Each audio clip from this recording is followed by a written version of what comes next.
오늘 역사 콘텐츠에서 이야기를 할 인물은요, 몇몇 분들도 눈치를 채셨겠지만 덕혜옹주 이야기예요. 덕혜옹주, 여러분들은 덕혜옹주에 대해서 들어본 적이 있나요? 학교 역사 시간에 배웠나? 아니면 들어본 적이 있어요? 들어본 적 없나요? 들어봤어요? 그래요. 덕혜옹주에 대해서 이야기를 할 건데요. 덕혜옹주는 딱히 역사적으로 뭔가 엄청나게 대단한 걸 한 인물은 아니에요. 그래도 오늘 덕혜옹주가 조선의 마지막 황녀이기 때문에 덕혜옹주에 대한 이야기를 해보려고 해요. 소설 제목으로 봤어요. 책으로 봤어요. 맞아요. 덕혜옹주에 대한 책도 나온 적이 있는데, 덕혜옹주는 1912년 5월 25일에 태어났습니다. 고종의 딸이었어요. 고종의 딸.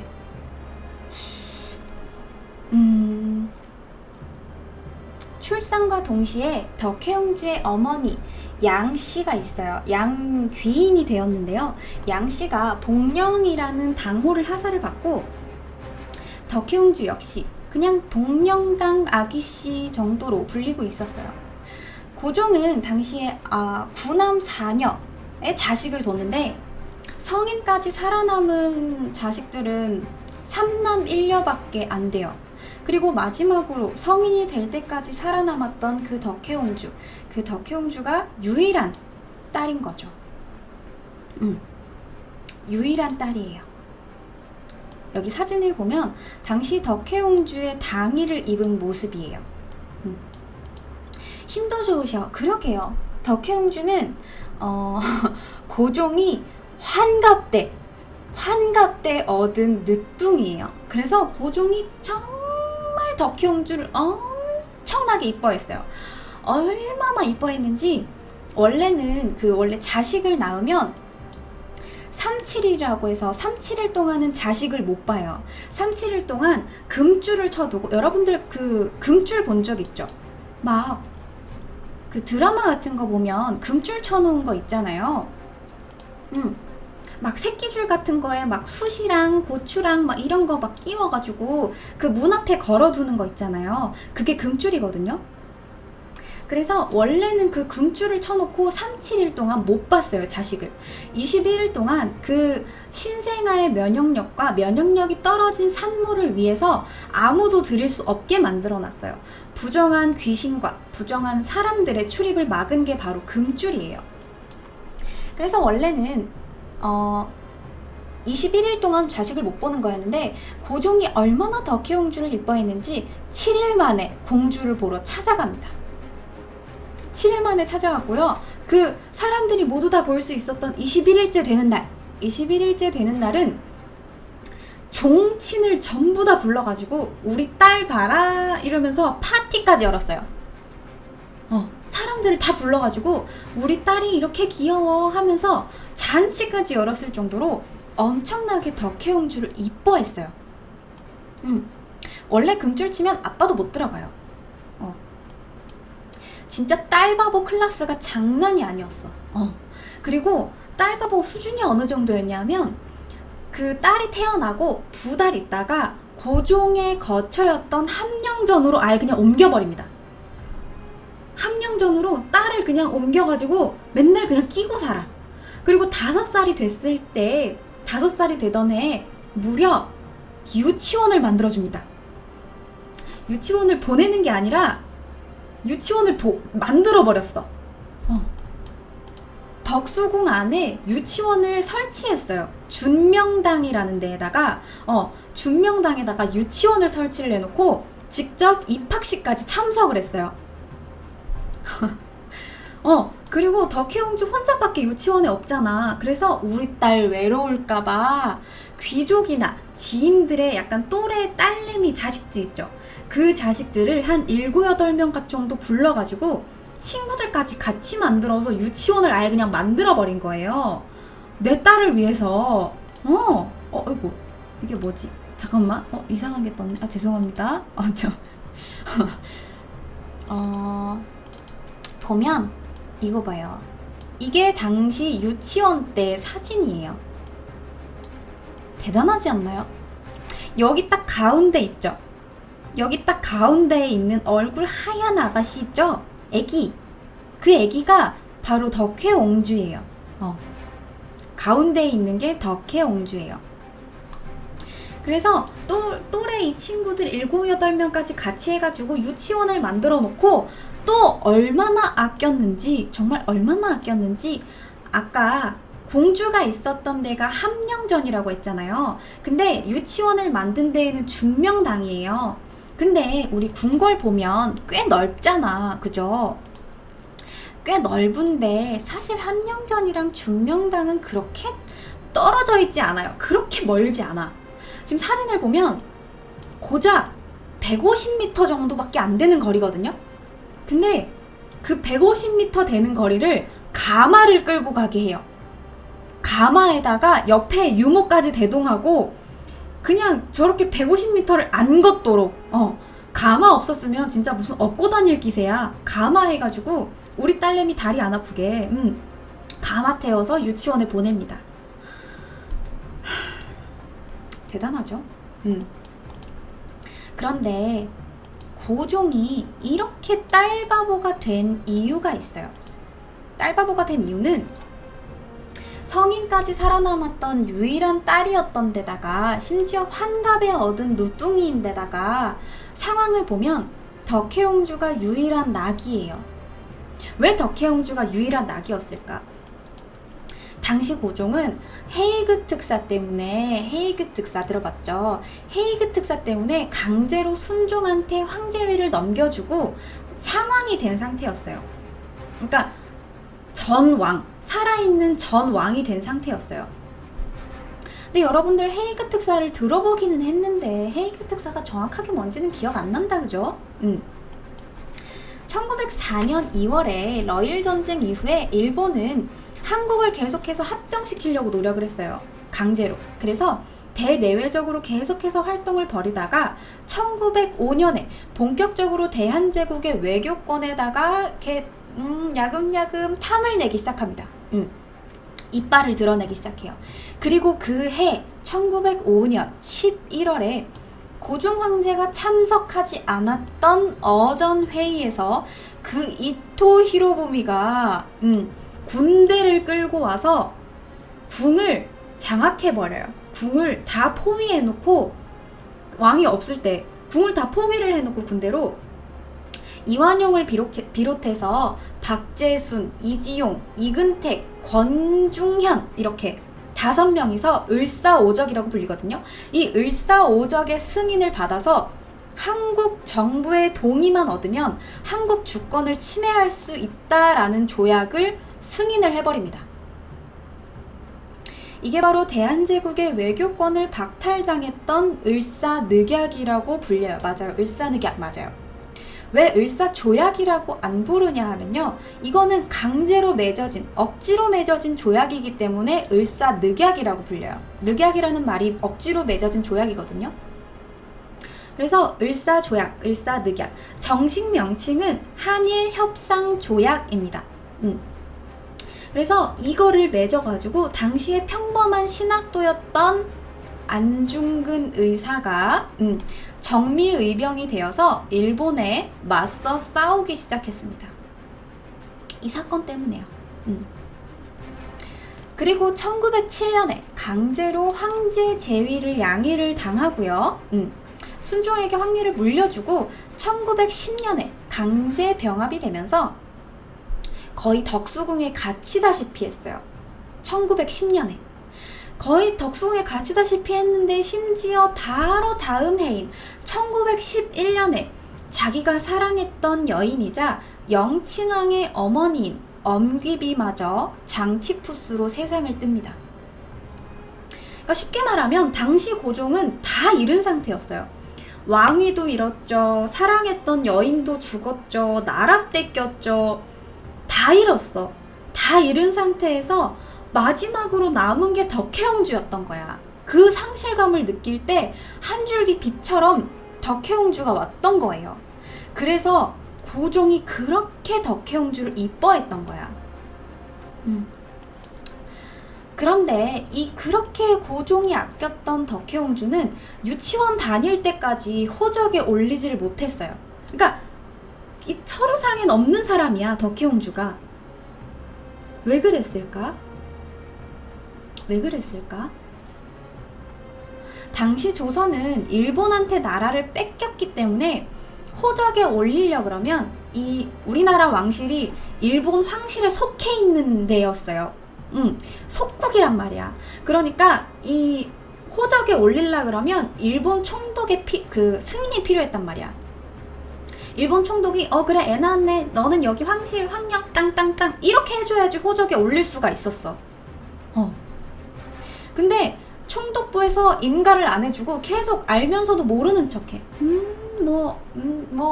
별일 없지? 계속 이러면서 황녀가 태어났다는 걸 인정을 안 했어. 알면서도. 왜 그랬을까? 왜 태어난 걸 알면서도 호적에 안 알려줬을까? 왜냐하면 덕혜옹주를 왕실의 자손으로 인정을 하잖아요. 그래 너 왕실 자손이다, 너 황녀해, 이렇게 해버리면 황녀가 결혼해서 낳은 아이는 또 어떻게 돼요? 조선 왕실 사람. 계속해서 조선의 왕실 사람이 늘어나는 걸 견제했던 거야. 왕족의 싹을 자르기 위해서 덕혜옹주를 인정을 안 해줬던 거예요. 그래서 계속해서 덕혜옹주를 탐탁치 않게 생각했던 일본인들은 덕혜옹주 어머니가 그 귀족 출신은 아니에요. 그냥 소주빵 나인 출신이야. 그래서 그 출신 성분을 계속해서 들먹이면서 야, 쟤네 엄마 귀족도 아니잖아. 쟤 그냥 호적에 올리면 안 되는 거 아니야? 야, 무슨 저런 애를 올려. 저 정도면 그냥 평민으로 살게 해야지 하면서 계속 안 올려줘요. 근데 생각해보면 영조의 어머니 숙빈 최씨도 사실 나인 출신이에요. 어머니의 출신 성분은 사실 우리나라에서 그렇게 중요하지 않아요. 중요한 건 아빠가 왕이냐 아니냐가 제일 중요한 거야. 근데 괜히 엄마의 그 출신 성분을 따지면서 계속해서 태클을 거는 거지. 그러니까 고종이 우리 사랑하는 딸내미가 지금 호적에도 못 오르고 유치원 다니고 있는데 이뻐 죽겠는데 지켜주고 싶은 거야. 그래서 이 고종이 당시 조선 총독이었던 대라우치를 부릅니다. 대라우치를 덕수궁으로 불러가지고 준명당으로 같이 이렇게 데려가요. 아우, 여기 유치원 같은 걸 내가 하나 만들었는데 여기 좀 산책 좀 같이 하지? 이러면서 같이 준명당으로 산책을 하면서 은근슬쩍 덕혜옹주를 보여줍니다. 그리고 덕혜옹주가 아바마마 하면서 왔겠죠.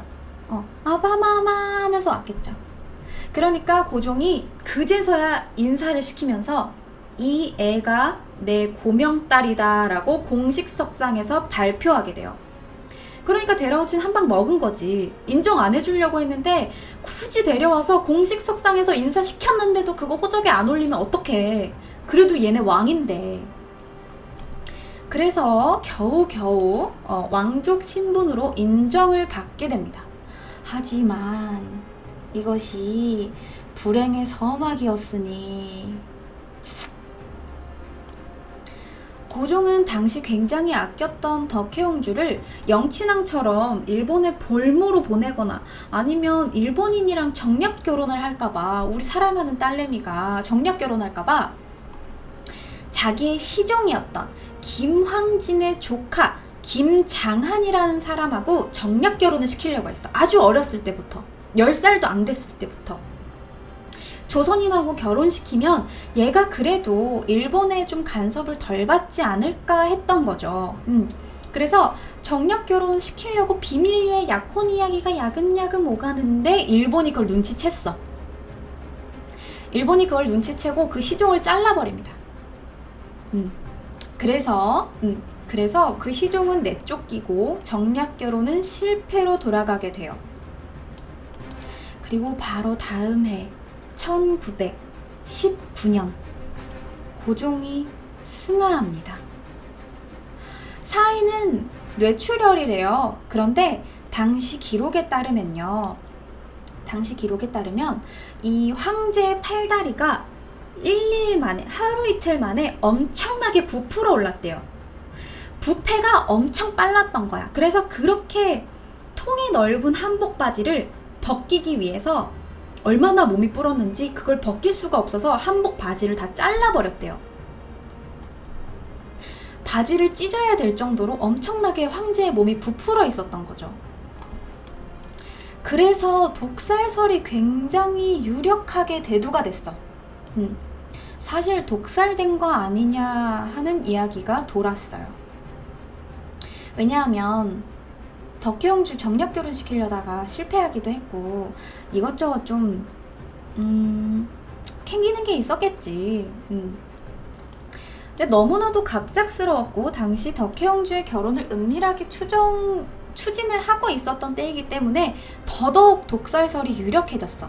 그리고 이로 인해서 3.1운동의 기폭제가 됐습니다.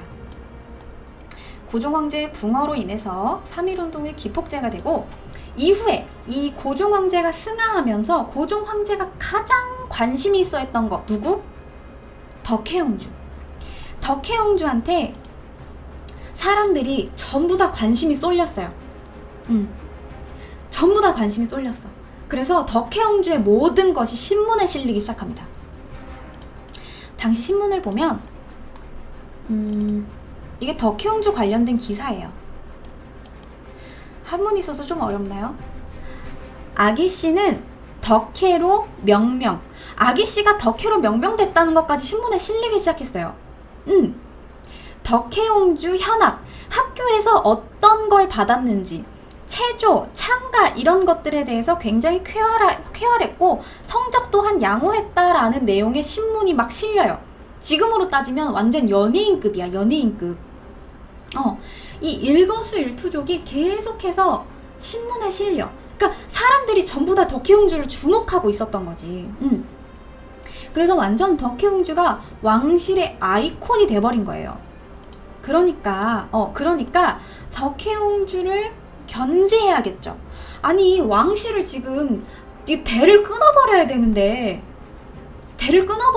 지금 계속 덕혜옹주가 신문에 실리잖아. 이 사람들의 구심점이 돼버렸잖아. 왕실의 아이콘이면서 사람들의 구심점이 돼버렸다고.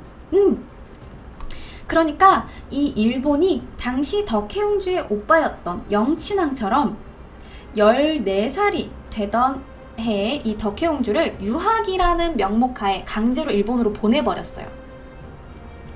강제로 일본의 볼모처럼 보내버립니다. 그리고 이후에 일본인 수용시설인 경성소학교에 입학을 해가지고 일본어로 계속해서 능숙하게 공부를 했겠죠. 덕혜옹주 이마가 왜 이렇게 넓나요?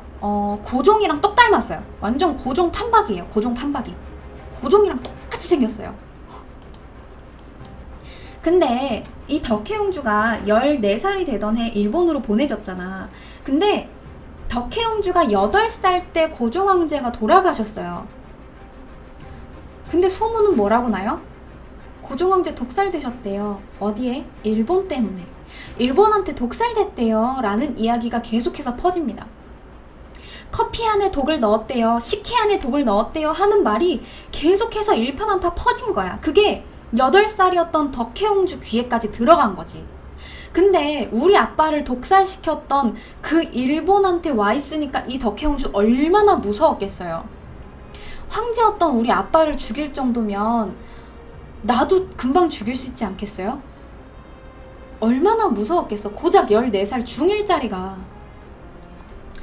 그래서 이 죽음의 공포에 계속해서 시달리던 이 덕혜옹주는 독살됐다고 했잖아요, 아버지가. 그러니까 직접 자기가 마실 물을 끓여와서 보온병에 담아서 매일매일 그걸 마셔요. 누가 그냥 주는 물을 마실 수가 없었던 거야. 내 눈앞에서 내가 끓인 물을 맨날 보온병에 담아와서 그것만 마신 거예요. 독살될까봐 무서워서. 그리고 일본 간 지 1년 뒤에 순종이 승하합니다. 그리고 승하한 지 3년 후에 자신의 생모였던 양귀인마저 유방암으로 사망했어요. 17살에 아빠 엄마 다 잃었어요. 8살에 아빠 돌아가셨죠. 17살에 엄마 돌아가셨죠.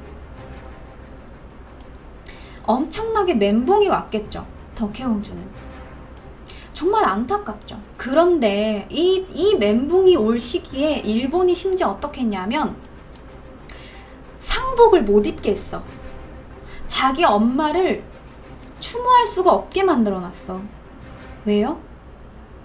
얘는 황실 사람이잖아요. 조선 황실 사람. 그런데 양귀는 자기보다 낮은 사람이기 때문에 그 사람을 위해서 상복 입는 걸 금했어. 자기 엄만데 지위가 낮다는 이유로 상복을 못 입게 했어요. 정말 어처구니가 없죠. 너무 안타깝죠. 근데 호적에 입적시키지 않았으면 평민으로 살았겠죠? 평민으로 살았으면 이 모든 굴레에서 벗어나서 일본으로도 안 넘어갈 수 있었고 조선인이랑 결혼할 수도 있었고 그렇지 않았을까라고 생각하지만 고종 역시 그 생각을 안 했던 건 아마 아닐 거예요. 그런데 고종의 아내였던 고종의 비였던 명성황후가 일본인에 의해서 그냥 시해당했잖아요. 밤에 그냥 억소리도 못 내고 그냥 죽어버렸잖아요. 그러니까 덕혜옹주마저 그냥 평민으로 두면 이 딸아이가 어떻게 될지 몰랐던 거지. 일본인들이 어떻게 황실의 대를 끊으려고 무슨 짓을 할지 모르니까요. 궁 안에서까지 비를 죽였는데, 황비를 죽였는데, 황후를 죽였는데 그냥 평민이 되었던 내 딸내미는 어떻게 하겠어요. 그러니까 일본한테 인정을 받고 황녀로서 입적을 시켰던 건데 그게 그냥 불행의 시작이 돼버린 거죠. 나름대로 보호하려고 했었던 건데 그게 그렇게 잘 되지는 않았던 것 같아요. 그냥 그나마 그 공식적으로 어떻게는 못하게 드러나게 해놓자라는 생각이었겠죠. 근데 그게 발목을 잡았던 것 같아요. 어떻게 됐을지는 모르겠지만 일단은 뭐 덕혜옹주의 삶은 그랬어요. 그런데도 덕혜옹주는 이 상황에서도 굉장히 떳떳했어. 기가 죽지 않았어요. 우연히 만났던 일본 황녀를 우연히 만났는데 고개 숙이지 않았어. 뭐라 그럴게요? 나도 대한의 황녀야 라면서 굉장히 뭔가 존엄성을 지키면서 생활을 했대요. 대단하죠. 하지만 고난은 여기서 끝나지 않아. 덕혜옹주가 10대 후반이 되었을 때 신경쇠약에 걸려버립니다. 이해 못할 것도 아니에요. 이 당시 덕혜옹주입니다. 굉장히 이쁘게 생겼죠. 이쁘게 생겼죠. 10대 후반에 신경쇠약에 걸리고 의사의 기록에 따르면 조발성 치매래요. 조발성 치매. 근데 이게 조발성 치매가 여러분들이 아는 그런 치매가 아니에요. 뭐 주위 사람들을 못 알아보고 막 이런 게 아니고 환각 같은 걸 경험하게 되는 거예요. 그리고 타인의 시선에 무관심해집니다. 그래서 이로 인해서 굉장히 기이한 행동 패턴을 보이게 돼요. 현대에 와서 이 조발성 치매는 조현병이라는 이름으로 불립니다. 조현병. 정신분열증이요. 10대 후반에 정신분열증이 걸려버렸어요. 피해망상이 오고요. 환청이 들리게 됩니다. 얼마나 마음고생이 심했으면 그랬겠어요. 정말 정신적으로 너무 쪼였겠죠. 주위에서는 계속해서 쑥덕쑥덕거리죠. 아버지는 독살돼서 돌아가셨다는 소문도 들리죠. 언제 죽을지도 모르고 막 여기저기서 막 조센징 하면서 얼마나 스트레스를 받았겠어요. 물론 대놓고 그러진 않았겠죠. 그래도 조선 왕실 사람이니까.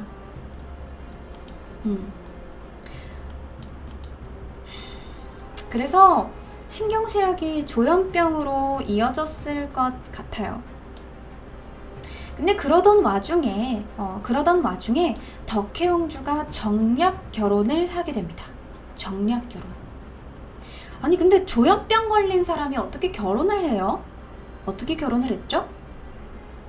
그런데 이 덕혜옹주가 결혼을 했을 당시에는 조현병이 굉장히 많이 괜찮아졌을 때였대요. 그래서 많이 정신이 꽤 맑았었대요. 말도 또렷하게 했고 행동도 굉장히 밝았고 괜찮았대요.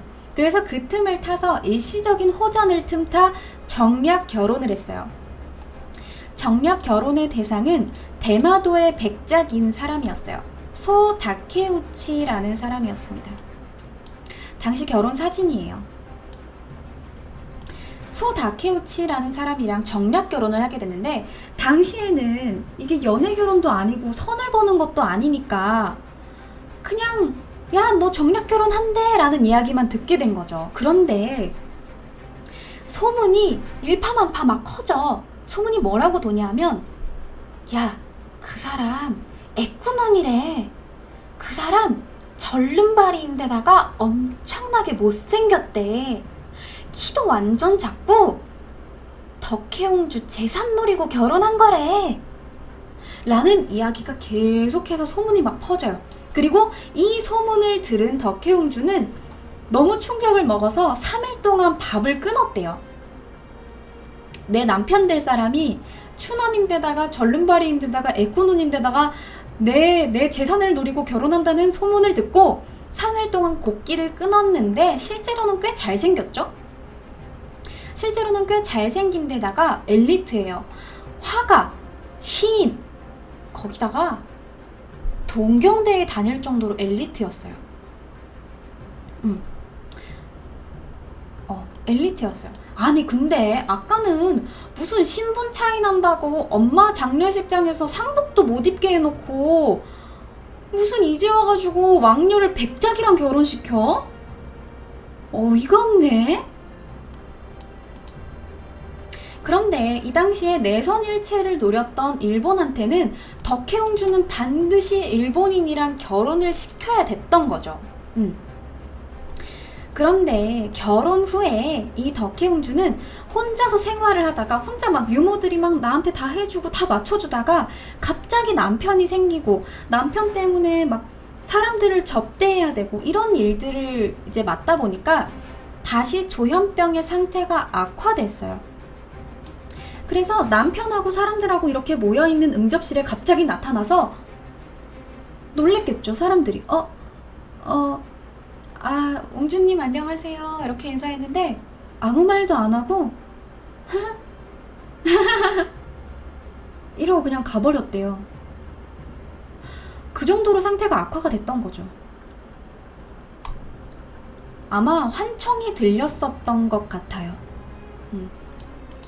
그리고 사망할 때까지 덕혜옹주는 조현병에 시달립니다. 아마도 태어나서부터 쭉 덕혜옹주는 단 한 번도 무언가를 자신의 의지대로 선택을 해본 적이 없어요. 태어나서부터 호적에 입적을 시킬 건지 안 시킬 건지, 결혼을 누구랑 시킬 건지 안 시킬 건지 내 의지대로 선택한 게 단 하나도 없어요. 그러다 보니까 아마 옹주는 세상과 나를 단절시키고 자신을 보호했던 것 같아요. 약간 방어 기제가 아니었을까 싶기도 해요. 그리고 이 조현병에 걸린 덕혜옹주는 남편에 의해서 정신병원에 들어가게 됩니다. 아니, 정신병원에 보냈어? 와이프를? 미친 거 아니야? 덕혜옹주 학대한 거 아니야? 감금시킨 거 아니야? 진짜 재산 노리고 결혼한 거 아니야? 라고 생각할 수 있겠죠. 그런데 당시 남겨진 기록들을 보면 그런 것도 아니었던 것 같아요. 결혼하고 나서 1년 4개월 만에 딸이 태어났어요. 이름은 정혜예요. 딸 이름도 덕혜에 따라서 해자를 붙여서 정혜라고 지었고요. 딸내미 그림도 그려줬어요. 아니 사랑하지 않는 딸을 굳이 앉혀놓고 그림까지 그렸을까? 그림까지 그렸을까? 이게 덕혜옹주의 딸 정혜의 초상화예요. 이게 덕혜옹주의 남편이었던 소 다케우치가 직접 그린 그림입니다. 이게 정혜의 사진이고요. 네, 잘 그렸죠? 그리고 딸을 꼭 데리고 그 집안 행사에도 참석할 정도로 딸을 엄청나게 아꼈었대요. 딸을 엄청 아꼈대. 그런 걸 보면 자기 딸인 정혜의 엄마를 그렇게 학대하거나 감금시키거나 하지는 않았을 것 같아요. 그렇죠? 그리고 당시에는 조현병에 대한 정확한 치료법도 없었고요. 그리고 이후 패전국이 되어버렸던 일본 시대적 상황까지 같이 겹쳐버렸고 더 이상 도피를 할 수가 없는 지경에 이르러서야 정신병원에 보낸 게 아닐까 싶어요. 그리고 정혜도 걱정이 되기도 했고요. 아니 아무리 아내를 사랑하지만 그래도 내 딸이 제대로 자라려면 그래도 좀 아내를 어느 정도 정상으로 만들어 놓고 같이 키우는 게 맞지 않겠어요? 그렇게 생각했던 것 같아요.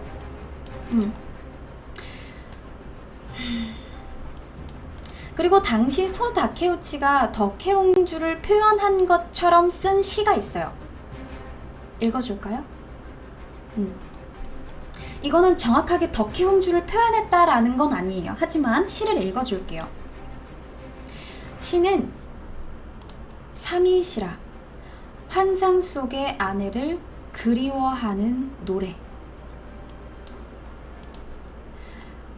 미쳤다 해도 성스러운 신의 딸이므로 그 안쓰러움은 말로 형언할 수 없다.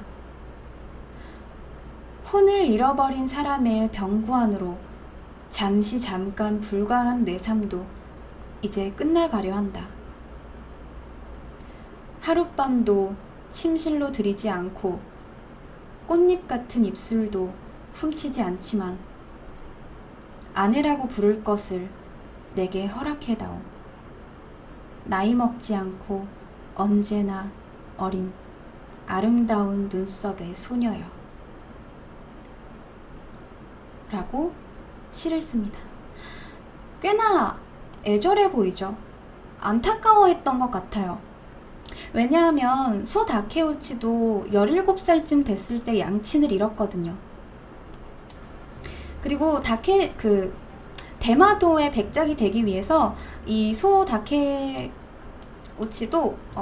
양자가 됐어요. 그러니까 원래 도쿄에 있다가 대마도로 넘어왔고 덕혜옹주 역시 조선에 살다가 일본으로 넘어왔고 약간 뭔가 비슷한 구석이 있어서 안타까워 했었는지도 모르겠지만 정확한 기록은 없지만 어쨌든 이 시 같은 거 그리고 대했던 것 다른 거 보면 그렇게 덕혜옹주를 막대했던 건 아니었던 것 같아요.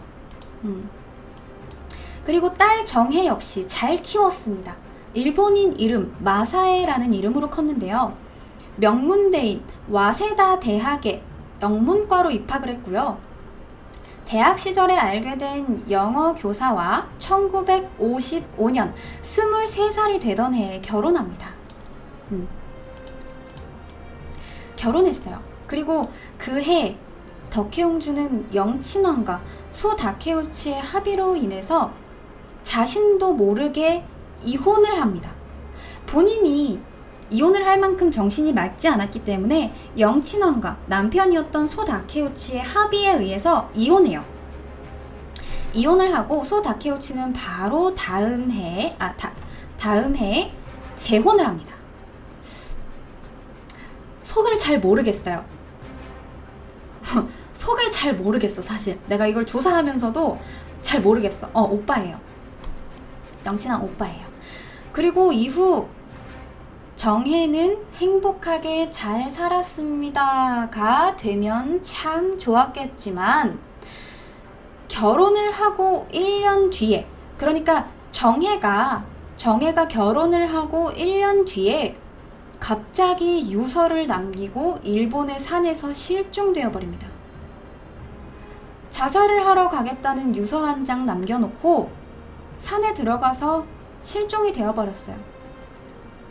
그런데 그때 바로 수색을 시작했고 찾았으면 얼마나 좋았겠어요. 하지만 그날이 마침 태풍이 오던 날이었어요. 그래서 수색이 실패했어. 그러자 소 다케유키는 바로 다음날 실종 신고를 하고 수색 비용을 전부 자기가 부담을 할 테니까 제발 딸내미를 찾아달라고 이야기를 합니다. 하지만 아직까지도 정혜는 행방불명이에요. 찾지 못했어요. 자살을 할 만한 정확한 이유도 알 수 없고요.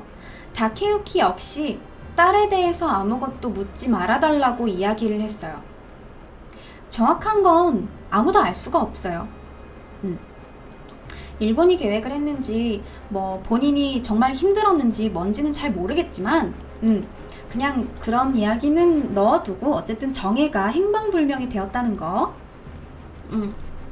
자, 그리고 다시 덕혜옹주의 이야기로 돌아가보면 덕혜옹주는 해방 이후까지도 계속해서 일본의 정신병원에 감금이 되어 있었어요.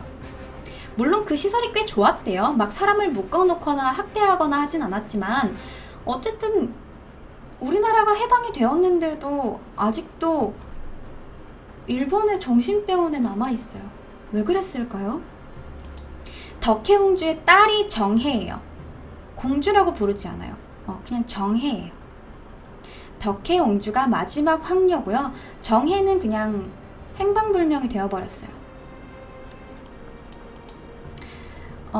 계속해서 일본의 정신병원에 남아있었던 이유는 바로 입국 거부 때문이에요. 어디서 입국 거부를 했을까요? 대한민국에서 입국 거부해버렸어요. 당시 초대 대통령이었던 이승만이 황족이었던 그녀의 입국을 거부했습니다. 그리고 계속해서 정신병원에 남아있었어요. 덕혜옹주가. 초대 대통령이 되면서도 약간 황실이 계속 남아있으면 불안했던 건지 어쨌든 정치적인 이유였던 건지 계속 덕혜옹주의 입국을 거부했어요. 그리고 아까 내가 맨 처음에 고종이 우리 덕혜옹주가 일본에 끌려갈 걸 걱정해서 시종의 조카, 아까 김장한이라는 사람이랑 같이 정략 결혼시키려고 했다고 했잖아요. 그런데 그 김장한의 형이었던 김을한이라는 기자가 계속해서 덕혜옹주를 지켜보고 있었던 거죠. 그래서 계속해서 뒤에서 노력한 덕분에 박정희 정권에 들어서야 어렵게 고국으로 돌아오게 됩니다. 스토킹은 아니었어. 덕혜옹주라는 사람이 어떻게 살고 있는지를 계속해서 주시했던 거죠.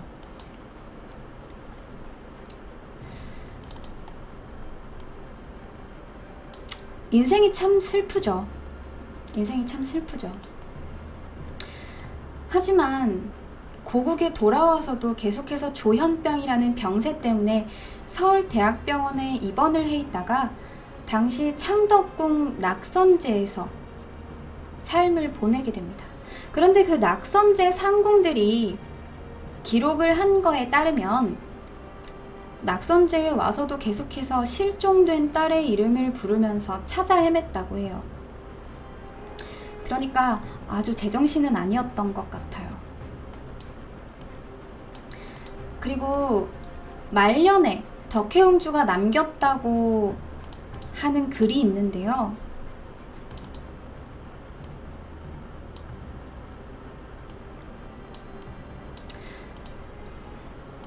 이거예요. 내용은 이래요. 나는 낙선제에서 오래오래 살고 싶어요. 전하, 비전하, 보고 싶습니다. 대한민국, 우리나라 라는 글을 남겼어요. 조현병인 상태에서도 얼마나 고국을 그리워했는지 대충 알 수가 있겠죠. 그리고 1989년 4월 21일 창덕궁 수강제에서 향년 77세의 나이로 사망합니다. 그리고 이 덕혜옹주의 이야기는 권비영 작가의 덕혜옹주로도 출간이 되었고요. 영화 덕혜옹주로도 개봉이 됩니다.